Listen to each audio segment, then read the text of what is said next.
ध्यायन्ति योगिनः कामदं मोक्षदं चैव। ओंकाराय नमो नमः। मंगलम भगवान वीरो मंगलम गौतमो गणी मंगलम कुंदकुंदार्यो जैन धर्मोस्तु मंगलम। सर्वमंगलमांगल्यं सर्वकल्याणकारकं प्रधानं सर्वधर्माणां जैनं जयतु शासनं जैनं जयतु शासनं। ज्ञान समान न आन जगत में सुख को कारण ये परमामृत जन्म जरा मृत्यु रोग निवारण। सुर असुर इंद्र नरेंद्र वंदित कर्ममल निर्मल करण वृष तीर्थ के करतार श्री वर्धमान जिन शत शत नमन। तीर्थंकर की धुनि गणधर ने सुनी अंग रचे चुनि ज्ञानमयी। सो जिनवर वाणी शिव सुखदानी त्रिभुवन मानी पूज भई। मंगलमय मंगल करण वीतराग विज्ञान नमो ताहि जाते भय अरहंतादि महान। करि मंगल करि हो महा ग्रंथ करण को कार जाते मिले समाज सब पावे निज पद राज। बहुविध में त्याग गहन करी मलिन भयो निज भाव। ताको होत अभाव है सहज रूप दर्शाव। मोक्ष मार्ग प्रकाशक नामक महान ग्रंथ। यद्यपि इस ग्रंथ के इस नाम से हर कोई यही कल्पना करता है कि मोक्ष मार्ग का प्रकाशन इस ग्रंथ में किया गया होगा।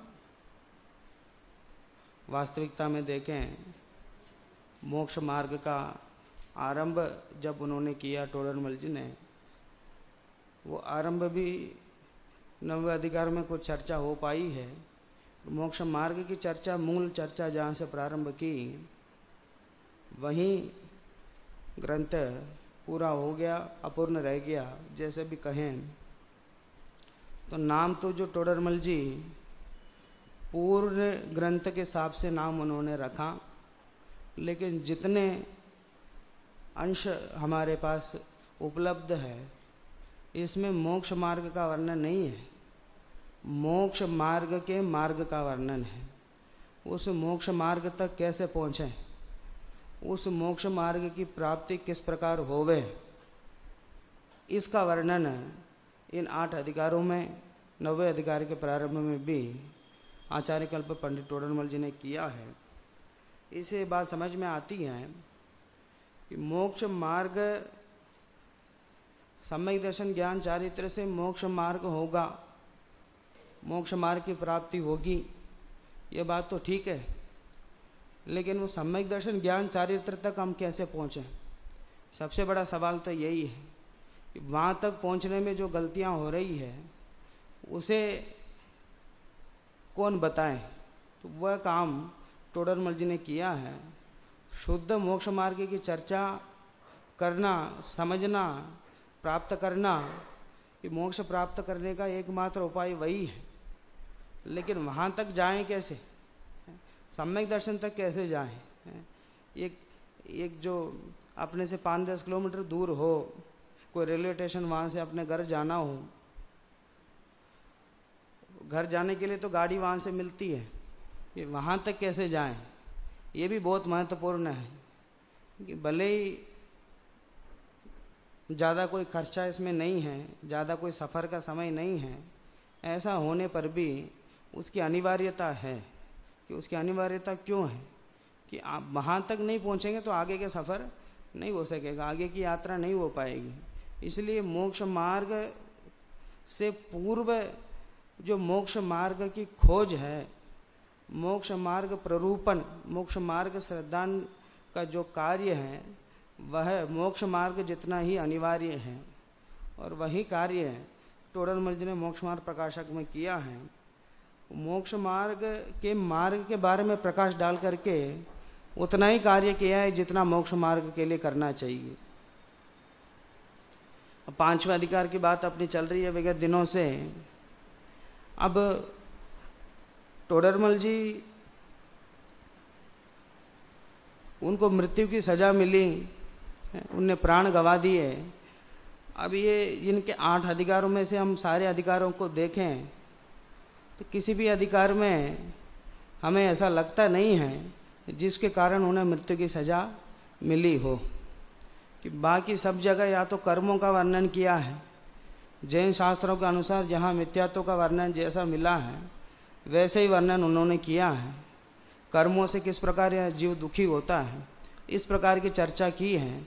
और आगे जैनियों का वर्णन किया है। जैनी होकर कोई मिथ्यात्व हो जाए, उसके भी मिथ्या दर्शन रह जाए, उसका वर्णन किया है। तो वो चाहे कैसे भी जैनी हो, वो चाहे क्रियाकांडी हो, मिथ्या दृष्टि हो, व्यवहाराभासी हो, निश्चयाभासी हो, उभयाभासी हो, कोई भी हो, उनके खिलाफ लिखने से कोई जैनी ऐसा नहीं होगा कि किसी के प्रति ऐसी शिकायत कर दें और मृत्यु की सजा दिला दें। कि जैनी इतने उपशमी होते हैं कि वे तो पक्का किसी न किसी को इस प्रकार मृत्यु की सजा में उलझा दें, ऐसे परिणाम उनके नहीं हो सकते हैं। तो 7वें अधिकार में जिनका वर्णन किया तो उनकी तो कोई बात है ही नहीं है। और 6वें अधिकार में भी कुदेवादि का वर्णन किया। वहाँ उस पद में वीतरागता कैसी नहीं है, इसी पर ही ज़्यादा ध्यान दिया है कि नाम किसी का ज़्यादा लिया ही नहीं है। कि वो जो अन्य पद हैं, वीतरागी पद के अलावा जो अन्य पद हैं, उन पद में पूज्यपना कैसे नहीं है, इस बात को अधिकतर उन्होंने उसमें सिद्ध किया है। मुख्य रूप से ये 5वां अधिकार है, ऐसा कह सकते हैं कि उनकी मृत्यु की सजा का कारण मुख्य रूप से 5वां अधिकार है। कि ऐसा क्यों? इसमें जो पारंपरिक रूप से षट दर्शनों की जो बात होती है भारतीय दर्शनों में, सबसे पहले तो उन दर्शनों की बात उन्होंने की और उनका निषेध किया। वो जो एकदम अज्ञानी पुरुष होगा कि जिसे मंदिर आने जाने से ही मतलब है, कि ऐसे आदमी के खिलाफ लिखो तो इतना कोई असर नहीं पड़ेगा। लेकिन वो जो दार्शनिक हैं, उनके मत के लोग जो अपने आप को ज्ञानी समझते हैं, दार्शनिक समझते हैं, उनकी वजह से वह मतादि का प्रवर्तन होता समझते हैं, उनके खिलाफ लिखने पर ही कार्रवाई हुई होगी। एक हम अनुमान लगाएं तो ये जो षड दर्शनों के खिलाफ जो उन्होंने लिखा, उससे ही प्रभावित होकर के अन्य लोगों ने इनके खिलाफ रोष व्यक्त किया, द्वेष व्यक्त किया, ऐसा हम समझ सकते हैं। ये 5वां अधिकार इस दृष्टि से महत्वपूर्ण है। लेकिन 5वें अधिकार में है क्या? गृहीत मिथ्यात्व का वर्णन है। अनादिकालीन जो मिथ्यात्व है, जो बिना सिखाए इस जीव को है, उसे अग्रहित मिथ्यात्व कहते हैं। और कदाचित है कर्म चेतना, कर्मफल चेतना और ज्ञान चेतना, 3 प्रकार की चेतनाएं हैं।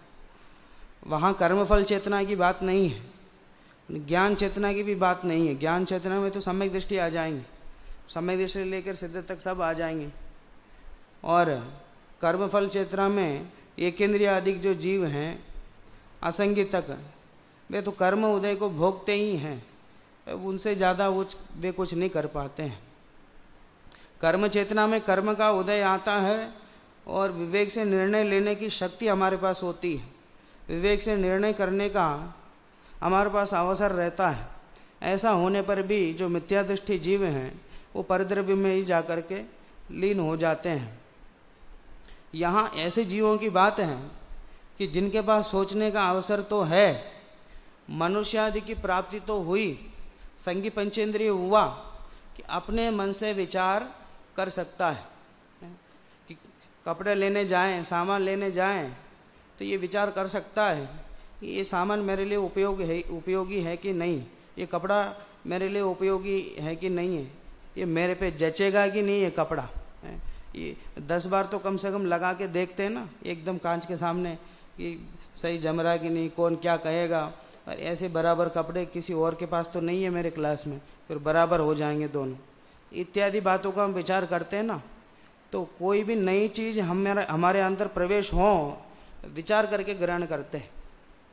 लौकिक में कितने जो भी हम सामग्री खरीदें, सामान खरीदें, उनमें बहुत सोच विचार करते हैं कि भाई जयपुर जाना है तो क्या अपने गांव से कितने लड़के जा रहे हैं, वो सब कौन सी तारीख को जा रहे हैं, कोई लेट जा रहा हो तो अपन जल्दी क्यों जाएं, तो सबके साथ ही जाएं, इत्यादि बातों का विचार करते हैं कि नहीं है, करते हैं। लेकिन धर्म के मामले में ये विचार नहीं करते। जितने विवेक शक्ति, मन से विचार करने की शक्ति जो हमारी है, उस शक्ति का प्रयोग हम केवल सांसारिक कार्यों में करते हैं, धार्मिक कार्यों में नहीं करते। शक्ति तो है, विचार करने का, विवेक करने का मार्ग तो है। अब जैसे कोई एकदम हम भी कह देते हैं कि स्वाध्याय करना है, आत्मानुभव करना है, तत्व प्रचार करना है, तो ये हमारे शब्दों में तो है, और विवेक से हमने निर्णय किया क्या कि उसके लिए हमें क्या करना पड़ेगा, उसके लिए अपना कैसा टाइम टेबल बनाना है, कैसे कार्य करना है। तो वो धार्मिक कार्यों में उतना विवेक हम नहीं लगा पाते हैं, धार्मिक कार्यों में अपने विवेक का प्रयोग नहीं कर पाते। ऐसा नहीं है कि हमारे पास विवेक नहीं है, ऐसा नहीं है कि हमारे पास शक्ति नहीं है, दोनों हैं। विचार करने की शक्ति भी है और विवेक से निर्णय लेने की क्षमता भी है। ऐसा होने पर भी वो धार्मिक कार्य में हम नहीं कर पाते। तो ये जो गलती होती है कि हमें तो ये सहज मिल गया, कि ये जैन धर्म सहज मिल गया, हम जैन धर्म को ही मानते हैं और जैन धर्म का श्रद्धान करते हैं। ऊपर से 10वीं कक्षा के बाद ये आत्मा की बात हमें सुनने को मिल गई कि भाई ये करना ही कल्याणकारी, ये भी बात हमें सुनने को मिल गई, तो इसे भी हमने वैसे ही मान लिया। लेकिन टोडरमल जी कहते हैं ऐसा काम नहीं चलेगा, ये कुल प्रवृत्ति से तुम ग्रहण कर लोगे, ऐसा काम नहीं चलेगा। कि तुम्हारे हृदय में क्या है, तुम्हारे हृदय में क्या बात है, तुम्हारे मन में क्या बात है, तुम्हारा निर्णय क्या है। कि सबके साथ चल रहे हो कि सब प्रवचन में जाएं इसलिए हम भी प्रवचन में जाते, कि ऐसा नहीं कि भाई 5 साल में मैंने इतना प्रवचन सुना कि मैं तो सम्यक दृष्टि होऊंगा ना। एक शास्त्रीय तृतीय वर्ष में 10 लक्षर में मैं वहां से वापस आते समय शिखर जी दर्शन के लिए आया। वहां एक पंडित जी मिले मुझे, जो भक्ति आदि की मिलना हुआ। बाहर आके मैंने कहा मैं ऐसे वहां पढ़ता हूँ, ऐसा कर। तो उनका पहला प्रश्न ये था कि आप वहां पढ़ते हो, आपको सम्यक दर्शन है क्या? पहला प्रश्न पूछा। उन्होंने कहाँ गए थे, क्या विषय लिया, क्या क्या किया, कब के हो, ये सब तो बाद में प्रश्न किया और किया भी नहीं। और पहला प्रश्न तो पूछा कि एकदम ऐसे लहजे में, एकदम टोट कसने की ऐसे लहजे में, आपको सम्यक दर्शन हुआ तो होगा आपको। मैंने कहा मतलब कहने का मतलब क्या है? अभी भी हमारी दृष्टि, हम इतने अध्ययन स्वाध्याय करते हुए भी वो बाह्य क्रिया से सम्यक दर्शन का संबंध कहाँ से आ गया? वहाँ पढ़ना मात्र से सम्यक दर्शन का सवाल कहाँ से आ गया? सम्यक दर्शन की परिभाषा में तो हमने पढ़ा है कि आत्मश्रद्धान ही सम्यक दर्शन है, 7 तत्वों का श्रद्धा। इसमें कहीं अध्ययन करने की बात, कहीं प्रवचन सुनने की बात कहाँ से आ गई? केवल प्रवचन सुनने की प्राप्ति हो जाती होती तो मारीच को क्यों नहीं हुआ? तो समरशरण में इतने लोग जाते, सबको क्यों नहीं होता? हम तो एकदम छदमस्त है, हमारे पास इतना ज्ञान नहीं है, हमारे पास शास्त्र सामने नहीं हो तो हम प्रवचन नहीं कर सकते। 1-2 दिन कर सकते हो इधर उधर की बातें करके, और तीसरे दिन फिर वापस वही बातें आ जाएगी। शास्त्र सामने चाहिए, संयम है। अब बिना शास्त्र के तो कैसे करोगे? तो शास्त्र के बिना तो हम बोल ही नहीं पाएंगे। और वहां वो 3 लोग के नाथ हैं, वो तीनों लोगों को जानते हैं। अब वे प्रवचन करें तो करते रह सकते हैं। उनके पास जितने भी प्रश्न हो, वे सारे प्रश्न, उनका समाधान वहां हो सकता है दिव्य ध्वनि में। ऐसा प्रखर वक्ता है, ऐसा उत्कृष्ट वक्ता है, वस्तु स्वरूप को यथार्थ जानने वाला वक्ता है कि यहां बैठने वाले में हो सकता है कोई मिथ्या दृष्टि भी हो। और वे तो नियम से शायिक सम्यक्त्व वाले हैं, उसमें भी परमावगाढ़ सम्यक्त्व वाले हैं। बात समझ में आ रही ना? तो उनके प्रवचन में क्यों नहीं होते? उनके प्रवचन तो सभी सुनते हैं ना, और सभी समोसर में जाते हैं, उनको क्यों नहीं होता? कि इतना कुछ अध्ययन करने के बावजूद भी, स्वाध्याय करने के बावजूद भी, वो जो क्रिया पर हमारी दृष्टि है वो किंचित भी कम नहीं होती है। पूरी बात सुनने के बाद भी वही भूल वैसे ही रह जाती है, क्योंकि हम क्रिया को परिणाम से, परिणाम को अभिप्राय से, यहाँ तक हम नहीं पहुँच पाते हैं। अभिप्राय की भूल निकालने की बात है और दृष्टि क्रिया पर ही रहती है, और क्रिया को ही महान मानते हैं। वो 5 साल अध्ययन के वो जो प्रसंग सुनाया, उनके चित्त में यही था कि 5 साल अध्ययन करते हैं, कि 5 साल समय सार की बात सुनते हैं, 5 साल आत्मा की बात सुनते हैं, इनको सम्यक दर्शन क्यों नहीं होता? इससे दूर दूर तक कोई संबंध नहीं है शास्त्र स्वाध्याय आदि से।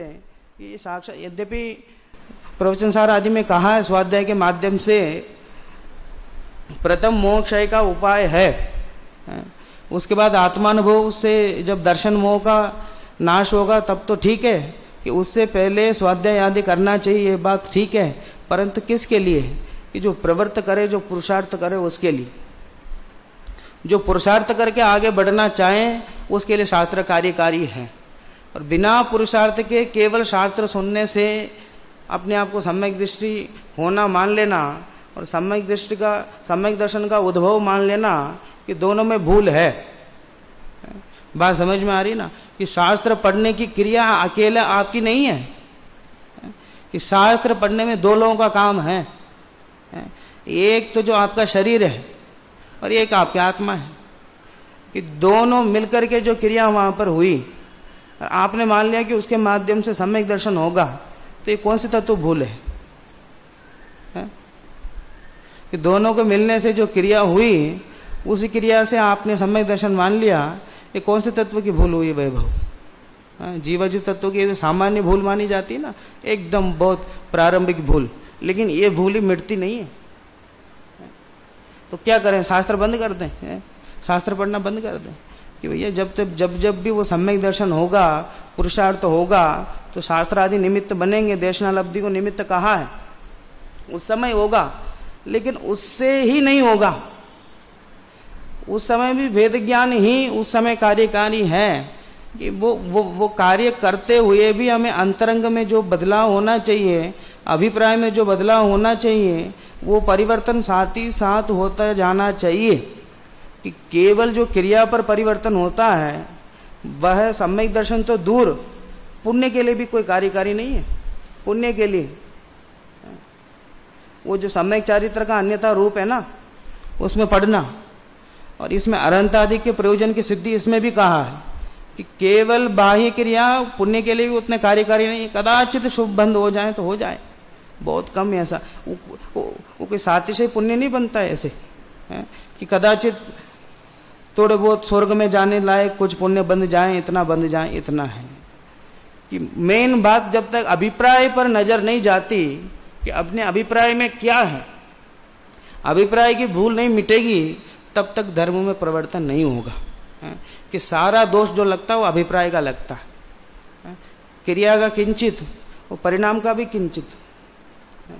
और जगत जनों की दृष्टि अधिकतर क्रिया पर जाती है, और थोड़े बहुत अगर परिणाम तक भी पहुंच जाए तो जैसे परिणाम होते हैं वैसे परिणामों को वो जान लेता है कि आज तो मजा आ गया एकदम पूजन करके, आज मजा आ गया एकदम स्वाध्याय करके। तो परिणामों तक पहुंचता भी है हमारा ध्यान, तो हम क्या करते हैं, आनंद आ गया, आज के आनंद की जय एकदम।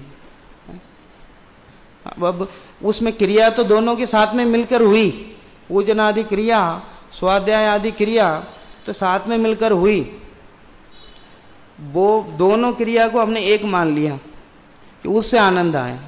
ये आनंद आता किसमें? आनंद गुण सुख गुण किसमें है? ये जीव में है। और दोनों की जो क्रिया है उस क्रिया को मिला करके हमने मान लिया आनंद आए।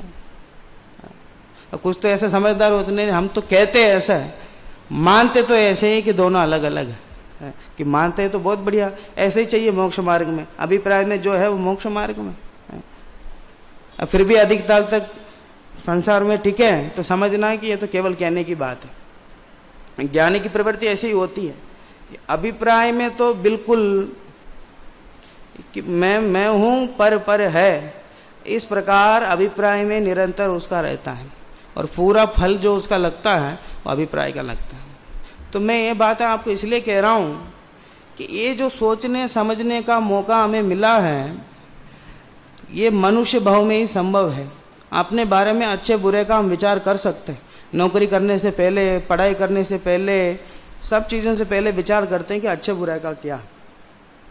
लेकिन यहां भी वो अनादिकालीन मिथ्यात्व है ना, हम उसी का पोषण करते, यहां भी हम उसी का पोषण करते हैं। वो जो पढ़ने वाला विद्यार्थी है उसको कोई भी सामग्री दोगे वो पढ़ाई में ही काम लेगा उसका, और जो नहीं पढ़ने वाला विद्यार्थी उसको कोई भी सामग्री दो वो कुछ ना कुछ ऐसे कामों में ही प्रयोग करेगा, उसका पढ़ाई में उपयोग नहीं करेगा।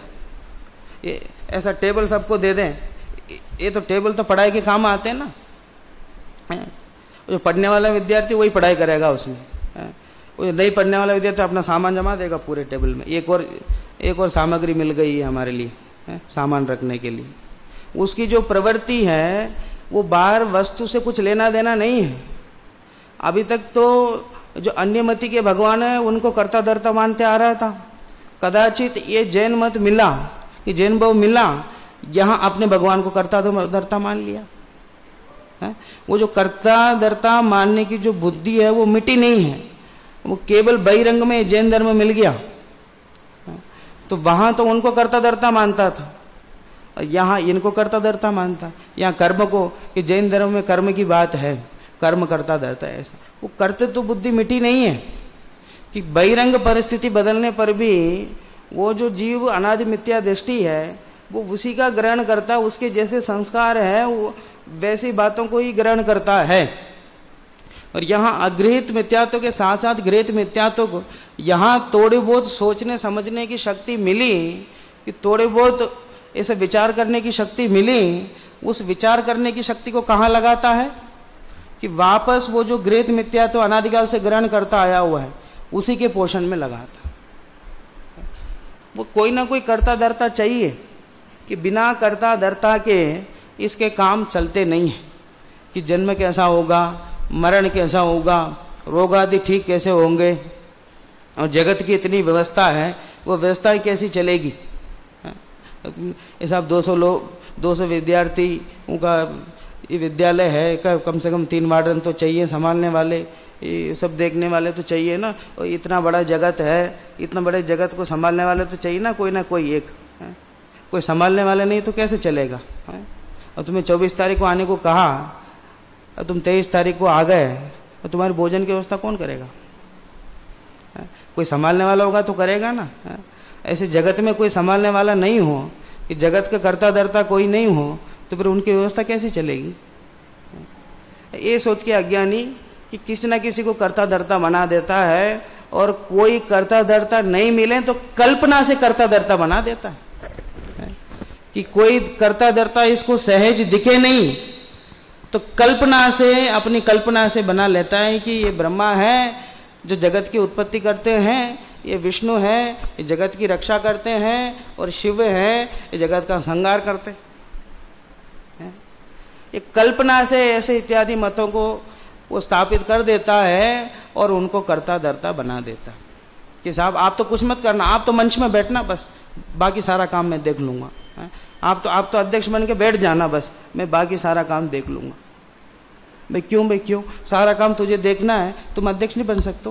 कि नहीं मैं तो सारा काम देख लूंगा, बस आपको बैठना बस है, बस कुछ नहीं है, आपको तो बस नाम लेके जाना और कुछ नहीं। ऐसा क्यों? ऐसी प्रवृत्ति होती है। ये भोलेपन की प्रवृत्ति होती है, अज्ञान की प्रवृत्ति होती है। ऐसे ही है कि जब ये जानता है कि भगवान कुछ करते धरते नहीं हैं, वे अपने सुख दुख के समय में आते नहीं हैं, अपने पुण्य पाप कर्म ही हमारे करता धरता हैं, ये बात जानते हुए भी नहीं आप ही करता हो, आप ही करता हो, आप ही धरता हो सब, बस उनको मंदिर में विराजमान कर दो, आप ही करता धरता हो, आप ही सब कुछ करता हो। ये जगत जनों की इस प्रकार की प्रवृत्ति है। वो बिना वजह ही, बिना कुछ किए दिए ही कि किसी को कर्ता बना देना, ये जगत को प्रिय काम है, सबसे प्रिय काम है कि अपने ऊपर कोई ऐसा हो जो कुछ नहीं करता हो और उसको कर्ता धरता बना दे और एकदम आराम से चलने दे गाड़ी। अब ये सब गठन करते ना कि भाई कौन मंत्री होगा, कौन अध्यक्ष होगा, ये ऐसा व्यक्ति को अध्यक्ष बना दो कि जो कुछ बोले ही नहीं कभी, एकदम शांत व्यक्ति हो, एकदम अच्छे संपन्न व्यक्ति हो, उनको बना दो। तो इस तरह ये कर्ता धर्ता बनाने की जो प्रवृत्ति है, ये मैं अपना कर्ता नहीं हूं, पर मेरा कर्ता है, मैं पर का कर्ता हूं, इस प्रकार की जो अनादिकालीन प्रवृत्ति है, आदमी इंसान मनुष्य को, त्रियंच आदि को, संगी पंचेंद्रिय को यहाँ मन से विचार करने की शक्ति मिली, थोड़े बहुत बोलने का मौका मिला, तो ये यहाँ पोषण भी उसी का करता साहब। यहाँ जो मौका मिला ना, यहाँ जो अवसर मिला ना उसको, उस अवसर में भी जो अनादिकाल से मिथ्यात्व, वो जो बिना सिखाई परद्रव्यों को कर्ता धर्ता मानता आ रहा था, उसी बात को यहाँ विचार विमर्श करके ग्रहण करता है। लेकिन यहाँ जो उसको मौका मिला, अवसर मिला, उसका प्रयोग भी उसी के पोषण में लगा दिया इसने। 1% काम भी, अब एकदम दूसरा काम करने वाला कोई व्यक्ति हो, एकदम माइक मिल जाए तो फिर वो अपने काम की ही बात करेगा, माइक से कोई लेना देना नहीं है कि अच्छा यहाँ जो माइक, इसमें तो प्रवचन की बातें आपको सुनाई देती होंगी ना, लेकिन जो बोलेगा वही बात आपको सुनाई देगी। वैसे ही ये संगी पंचेंद्रिय जीव है, इसको मन से सोचने की थोड़ी बहुत ये विचार शक्ति मिली है, विचार करने की दक्षता इसके पास है, फिर भी ये क्या करता है, कल्पना करके अनेक इष्ट देव बना लेता है, अनेक ईश्वर बना लेता है, अनेक लोगों के पास अपने कर्तृत्व धर्त को ले जाकर दे देता है, भाई तुम ही हमारे कर्ता धर्ता हो, कि विचार करने की शक्ति होने पर भी विचार नहीं करता, और विचार करता तो ऐसे ही करता है कि वे हमारे कर्ता धर्ता। तो इस प्रकार की जो गलती होती है उसे गृहीत मिथ्यात्व कहते हैं। और इस गृहीत मिथ्या के अंतर्गत जीव किस किस प्रकार का कार्य करता है, उसका वर्णन इस 5वें अधिकार में आचार्य कल्प टोडरमल जी ने किया है। अनेक चर्चाएं हमने की और 114 नंबर पेज पर अपनी चर्चा चल रही है। इससे पूर्व ब्रह्मा विष्णु महेश आदि सभी का उन्होंने निषेध किया। अब जो अवतारवाद, उनमें इस अवतार मीमांसा कि अवतार होता है, ईश्वर अवतार लेते हैं और भक्तों के दुख को दूर करते हैं, इस प्रकार जो उनकी मान्यता है उसका निषेध चल रहा है। देखिए, तथा अनेक ज्वाला मालिनी आदि देवियों को माया का स्वरूप कहकर हिंसादिक पाप उत्पन्न करके उन्हें पूजना ठहराते हैं। सो माया तो निंद्य है, उसका पूजना कैसे संभव है और हिंसादिक करना कैसे भला होगा। ज्वाला माला अधिक देवी हैं, उनको पूजते हैं।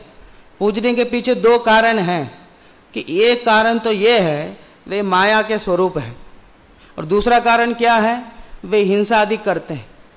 ये दुर्गा आदि, ज्वाला मालिनी आदि जितना जो ये पूजते हैं, वो तो उनकी मूर्ति भी इस तरह बनाते एकदम हिंसात्मक हो कि किसी की हिंसा कर रहे हो। तो एक तो इनको पूजने के पीछे तात्पर्य क्या है इनका, पहला गुण तो ये है ये माया के स्वरूप है और ईश्वर ने माया की रचना की। सारा जो जगत हमें दिख रहा है ये सब माया है, ऐसा वे कहते हैं। इसलिए वे क्या कहते हैं कि एक माया के चक्कर में नहीं पड़ना चाहिए, माया से दूर रहना चाहिए, ऐसा वे कहते हैं।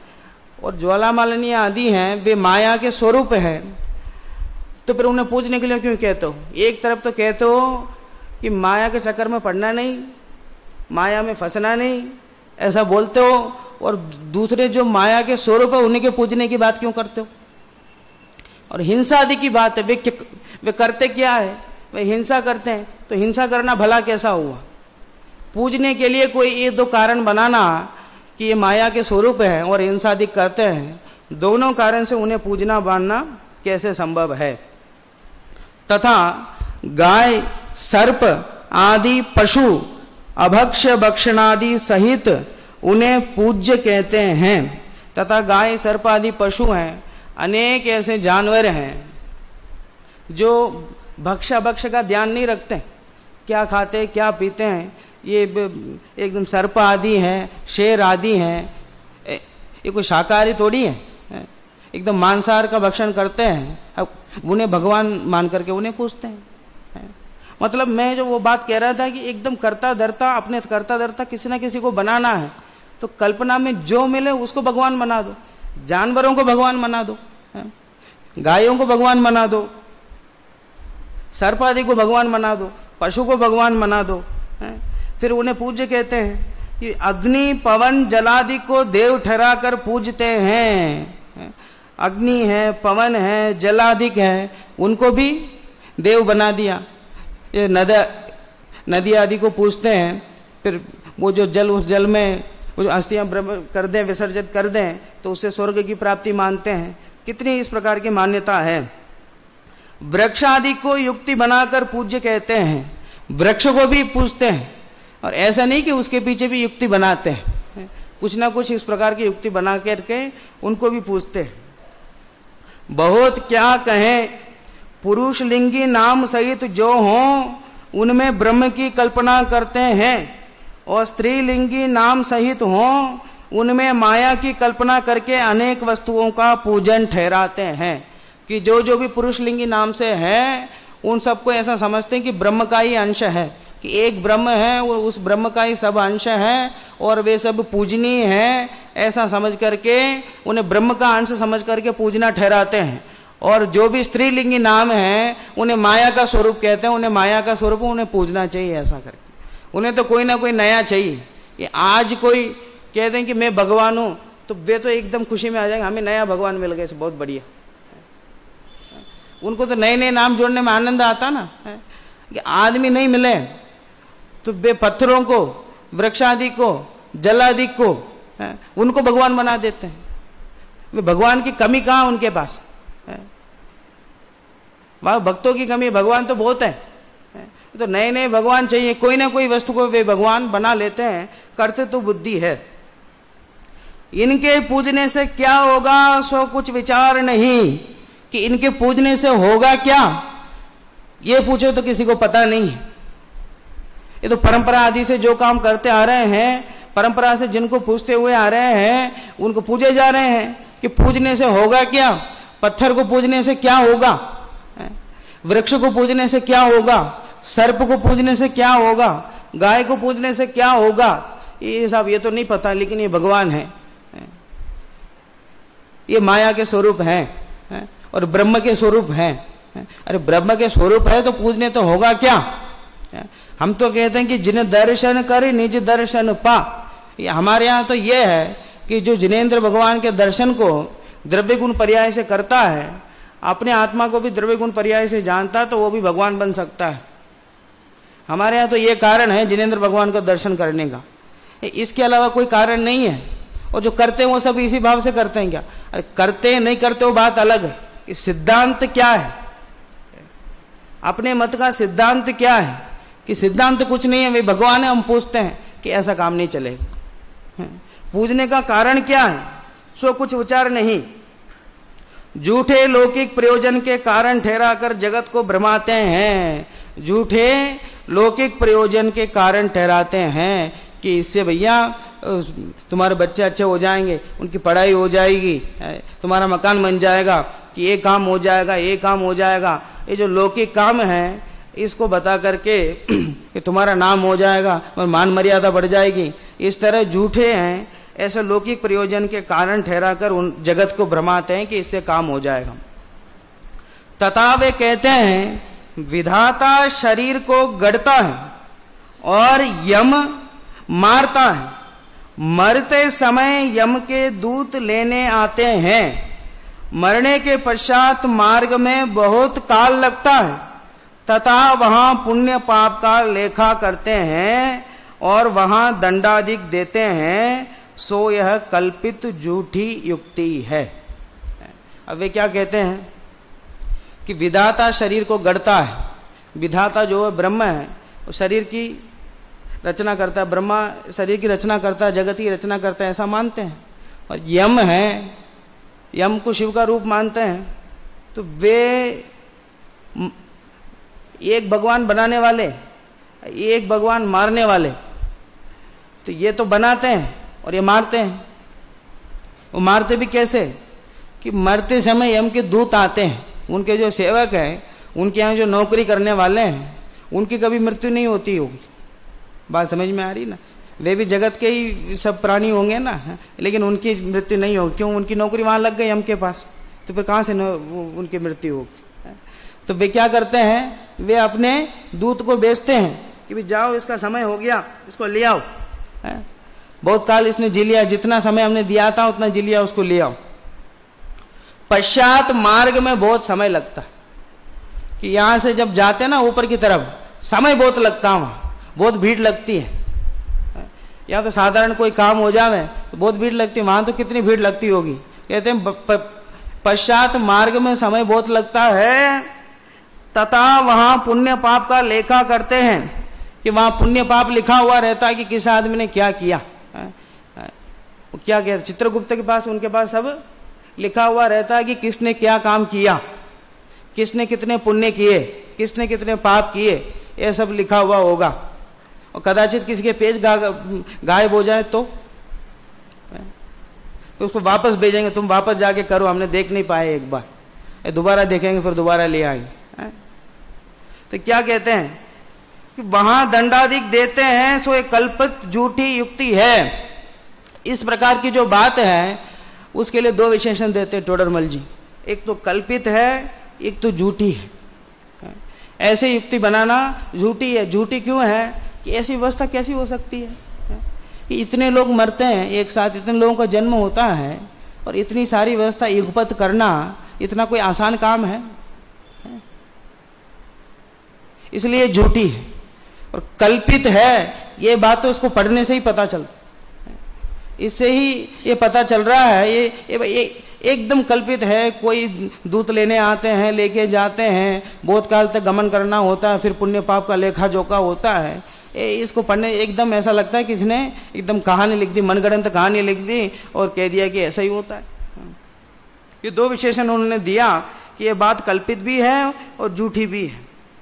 जीव तो प्रति समय अनंत उपजते मरते हैं, उनका युगपत ऐसा होना कैसे संभव है? और इस प्रकार मानने का कोई कारण भी तो भाषित नहीं होता कि ऐसा क्यों मानते हो, उसके पीछे कारण क्या है? कि साहब कारण कुछ नहीं, यही सिस्टम है। नहीं, ऐसी बात नहीं है। आपको अगर इतनी भीड़ लग रही है, आप ईश्वर जगत के कर्ता धर्ता हो ना, कि बहुत काल लगता है पुण्य पाप के लेखा जोखा करने में, तो वैसा आपस में काम क्यों नहीं बांट देते हो? 10 लोगों को और नौकरी में क्यों नहीं कर लेते हो? कि जब अपने पास काम बढ़ जाता है तो ऐसा आपस में हम बांट लेते हैं ना, कि तुम भैया तुम एक काम करो, तुम एक काम करो, जिससे ज्यादा भीड़ लगे ही नहीं है। कि नहीं ये तो वहां बहुत काल लगता है, वहां पुण्य पाप का लेखा जोखा होता है। एकदम कल्पित बात नजर आती है सब। तथा वे मरने के पश्चात श्राद्धादिक से उसका भला होना कहते हैं। सो जीवित दशा तो किसी के पुण्य पाप द्वारा कोई सुखी दुखी होता दिखाई नहीं देता, बाद में कैसे होगा? कि कहते मरने के बाद श्राद्ध आदि दो कि उससे जीव को पुण्य लगेगा, वो पाप आदि जितने हैं उनका नाश हो जाएगा।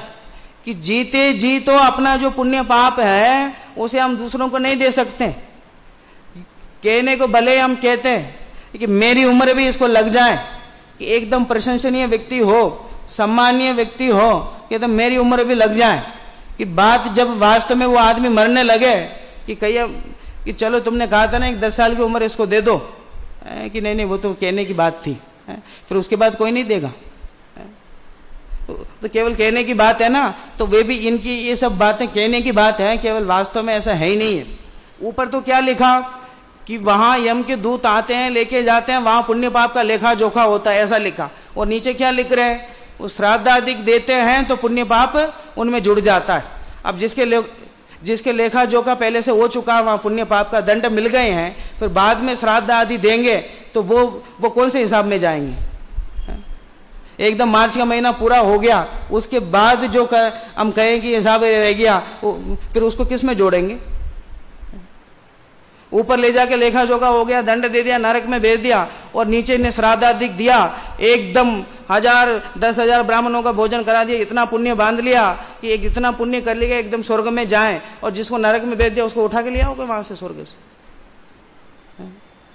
एकदम पूर्वापर विरोध है कि ऊपर एक बात कहना, नीचे एक बात कहना, एकदम ऐसा कहना कि उन्हें तो रामावतार धारण करके कि सीता के पीछे पूरी जिंदगी उन्होंने लगा दिया, कि एक पत्नी के पीछे उन्होंने रावण से लड़ाई करके पर राज्य किया, और जगत को ये संदेश दिया कि भाई अपने स्त्री के साथ ही ऐसा व्यवहार होना चाहिए, ऐसा जगत को संदेश दिया। और कृष्ण बन के क्या किया? कृष्ण बन के रुक्मणी से तो शादी की, और स्वीकार किससे किया? इससे प्रेम किया, और स्वीकार किससे किया? उसे राधिका कुमारी को किया। तो एक अवतार में तो ये संदेश दिया कि एक पत्नी, और दूसरे अवतार में संदेश दे रहे कि 2-3। बात किसको माने हम? अगर हम उनको ही भगवान माने, उनको ही अवतार माने, सच्ची बात किसे माने? यहां आदिनाथ भगवान ने कि अपने आत्मा का ध्यान करके मोक्ष की प्राप्ति की, और भगवान महावीर ने क्या किया? वे तो बैठे बैठे मोक्ष चले होंगे, किसी को दान देते देते मोक्ष चले गए होंगे, किसी पे दया करते करते मोक्ष चले गए होंगे। जो हुए आज तक अरिहंत, सबने अपनाया यही पंथ, उपदेश दिया इस ही प्रकार, वो सबको मेरा नमस्कार। कि आदिनाथ और महावीर भगवान की बात तो छोड़ो, कि अनादि काल से जितने हुए हैं सभी का एक ही पंथ है, सभी का एक ही मार्ग है भगवान बनने का, सबके जीवन से एक ही शिक्षा मिलती है। राग करोगे तो संसार में फंसोगे, संसार भ्रमण करोगे, और वीतरागता की ओर उन्मुख होगे, आत्मा में लीन होने का पुरुषार्थ करोगे तो मोक्ष की प्राप्ति होगी। एकमात्र एक जैसे संदेश है, एक जैसी शिक्षा सबके जीवन से मिलती है। जो संसार विषय सुख हो तो तीर्थंकर क्यों त्यागे, काहे को शिव साधन करते संयम सो अनुरागे। ये एक ही मार्ग है, सभी तीर्थंकरों की बात है, किसी एक तीर्थंकर की बात नहीं है। और वहां एक अवतार में तो एक संदेश दे तो, कि दूसरे अवतार में दूसरे संदेश दे तो इस तरह है। तथा वे मरने के पश्चात श्राद्धादि से उसका भला होना कहते हैं।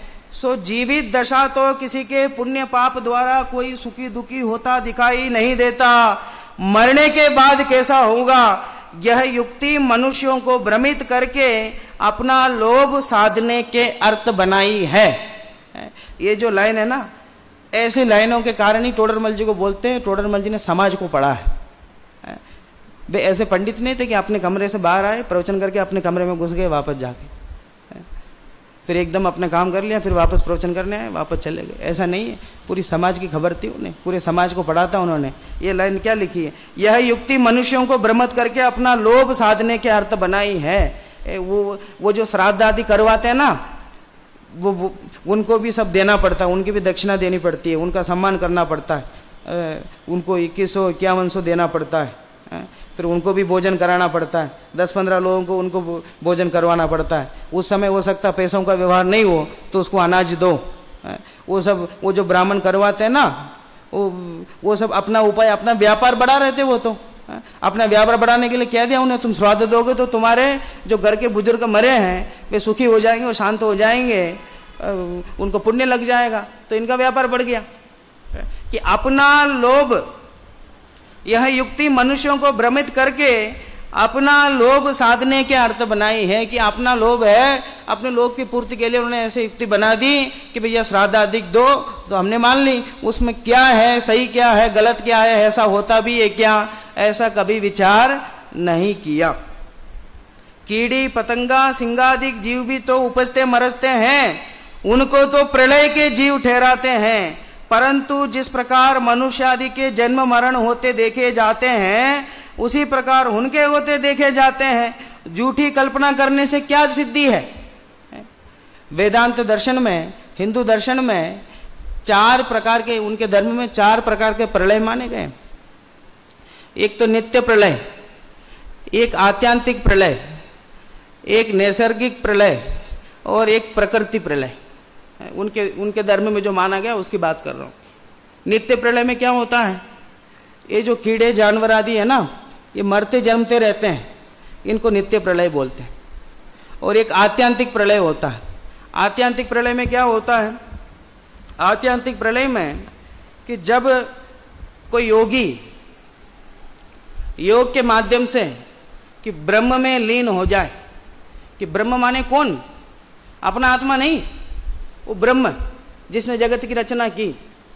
योगी योग करते करते जब अपने ब्रह्म में लीन हो जाए, उस अवस्था का नाम आत्यांतिक प्रलय है।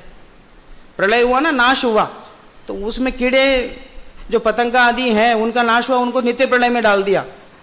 और जिसमें मोक्ष की प्राप्त हुई, मान लो ब्रह्म में लीनता हुई, उनको किस में डाल दिया? आत्यांतिक प्रलय में डाल दिया। और नैसर्गिक प्रलय कहा। इसमें क्या होता है? जैसे हम कहते हैं ना एक कल्पकाल, कि ये कल्पकाल पूरा होने पर फिर वापस दोबारा पृथ्वी की रचना होती है, ऐसा हम कहते हैं। और वे भी ऐसा कहते हैं। वे कहते हैं कि एक कल्पकाल जब होता है तब एकदम सूरज की रोशनी बहुत ज्यादा हो जाती। सूरज का उजाला इतना हो जाता, प्रकाश एकदम हो जाता कि सारे जो ये जलाशय है ना सब सूखने लगते हैं, फिर सब जीव मर जाते हैं। फिर 100 दिन तक बारिश होती है, फिर 100 दिन तक तेज हवा चलती है, फिर वो शांत होते हैं। फिर उसके बाद फिर धीरे धीरे सबकी रचना होती है, ऐसा कहते हैं। एक कल्पकाल माने ब्रह्मा का एक दिन। वे क्या मानते हैं? एक कल्पकाल, हमारे लिए जो एक कल्पकाल है वो एक कल्पकाल ब्रह्मा का एक दिन है। कि आज ब्रह्मा ने बनाया, कल उनको मजा नहीं आया तो जगत की रचना पूरी मिटा देते हैं। तो उनको तो एक दिन का समय चाहिए, वो एक दिन हमारे लिए पूरा एक कल्पकाल हो जाता है, ऐसा वे मानते हैं। ये कौन सा प्रलय हुआ? ये नैसर्गिक प्रलय हुआ। एक चौथा प्रलय होता है, वो प्रकृति प्रलय। उसमें क्या होता है? इसमें केवल जीवों का नाश हुआ। तीसरे में केवल जीवों का नाश हुआ, सूरज के उजाले से, उसके तापमान से। अब प्रकृति में सूरज नक्षत्र आदि जीव सभी नाश होते हैं। उसमें सूरज आदि नाश नहीं हुए, केवल जगत के जीव नाश हुए, फिर जगत की रचना हुई। और इसमें सबके सब नाश होते हैं, सारे द्रव्य नाश हो जाते हैं, कुछ बचता ही नहीं। ये जो मूल परम ब्रह्म उनका है, उनके मन में इस प्रकार की इच्छा होती है कि तब सबका नाश कर देते हैं, पुद्गल आदि सारे द्रव्यों को वे नाश कर देते हैं। वो ब्रह्मा के 100 दिन होने पे वो होता है। वो चौथा प्रलय जो मैंने बताया ना, प्रकृति प्रलय, वो ब्रह्मा के 100 दिन होने पे होता है। एक दिन होने पे तो कल्पकाल होता है, उसमें तो केवल जगत के जीवों को मार देते हैं। और ये अब वो जो तीसरा, वो तो तुम्हारा कनिष्ठ पूरा हो गया, तुम वरिष्ठ में हो गए। अब उसमें चौथे वाले में 5 साल तुम्हारे पूरे हो गए, तो उनके एक दिन पूरे हुए, फिर 100 दिन पूरे हुए। ऐसा 4 प्रकार के प्रलय वो मानते हैं। कुछ जगत को बनाना और नाश करना तो जैसा खेल हो, कि जब इनके मन में आया तब बना दें, जब मन में आया तब इसको नाश कर दें, जब मन में आए किसी को सुखी कर दें, किसी को दुखी कर दें, किसी को स्वर्ग में ले जाएं और किसी को नरक में ले जाए, कि किसी को श्राद्ध आदि देने की उपदेश देवें, कि किसी को अन्य कार्य करने का उपदेश दें। इस प्रकार कुल मिला के सब जगह झूठी कल्पित मान्यता हमें नजर आती है। कहीं 1% भी कोई सच्चाई की बात हमें नजर नहीं आती है। पूर्वापर विरोध बहुत है। तो यहाँ कीड़ी पतंग आदि, उनको तो किस में डाल दिया? नित्य प्रलय में डाल दिया। वे तो निरंतर मरते रहते हैं। और मनुष्यों को किस में डाल दिया?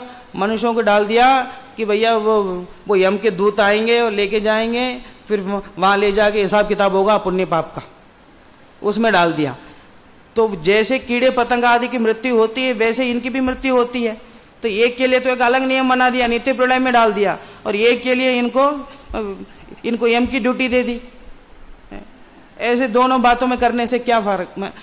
हमें तो सामने तो दोनों एक जैसे ही दिखते हैं, उनके मरण जीवन जो होता है एक जैसा ही दिखते हैं। एक के लिए कोई कल्पित बात कह दी, एक के लिए कोई कल्पित बात कह दी, कि वास्तव में गहराई में जाके देखें तो ऐसी कोई बात है नहीं है। जगत का जीव का जन्म होना मरण होना उसके आयु कर्म के अधीन है, और जीव का सुखी होना और दुखी होना उसके पुण्य पाप कर्म का अधीन है। जगत का ऐसा कोई कर्ता धर्ता नहीं है। अनादिकालीन मिथ्यात्व के वश होकर हमने संसार का ही उपाय किया है। ये अवसर मिला है मन से विचार करने का, इसमें हम विचार करें, धर्म के बारे में विचार करें। जो धर्म हम धारण कर रहे हैं वह धर्म बराबर हमें मोक्ष तक लेके जाएगा कि नहीं, मोक्ष सुख प्राप्त कराएगा कि नहीं, इस बात का निरंतर विचार करते रहें और विचार करके निर्णय लें। ऐसे टोडरमल जी के शब्दों के साथ है आज की बात को।